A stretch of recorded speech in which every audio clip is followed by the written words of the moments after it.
There's been the clearest indication yet that the government will approve plans for a high-speed rail link between London and Birmingham. Jon Rukin is from the Stop High-Speed Rail 2 campaign, or HS2, and he joins me now from Birmingham. Very good morning to you. Good morning, Maxine. Now, this must make you very unhappy, these headlines. Well, what's happened is the government have completely refused to compare like with like.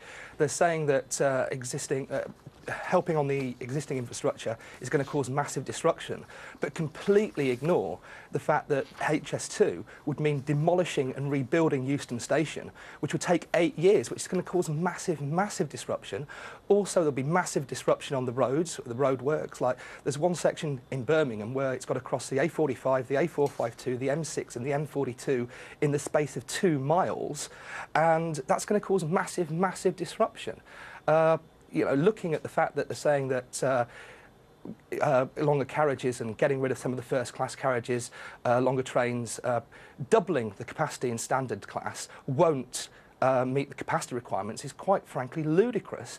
And even in their own report, bearing in mind that they have not released the figures on the loading on the passenger numbers on the West Coast Main Line, they're saying that they're going to run out of capacity before HS2 is built anyway. So you have to do work on the existing infrastructure.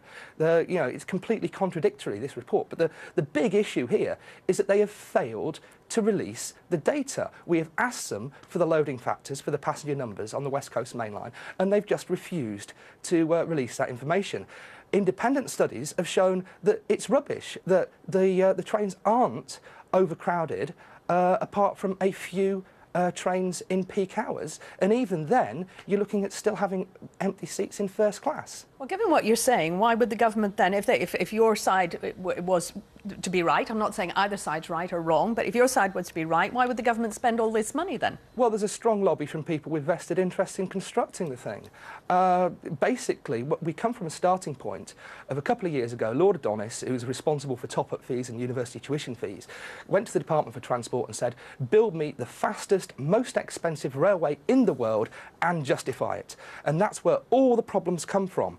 They basically said, HS2 is the solution. Now, what's the problem?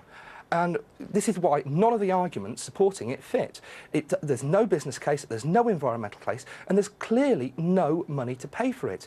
If you invest in the current infrastructure, you can provide more benefits to more people more quickly and create more jobs for less money. It's an absolute no-brainer, but they're just being pig-headed about the whole thing and refusing to listen to any of the arguments against. OK, Jon, we're going to have to leave it there, but thank you very much indeed. Thank you. Thank you.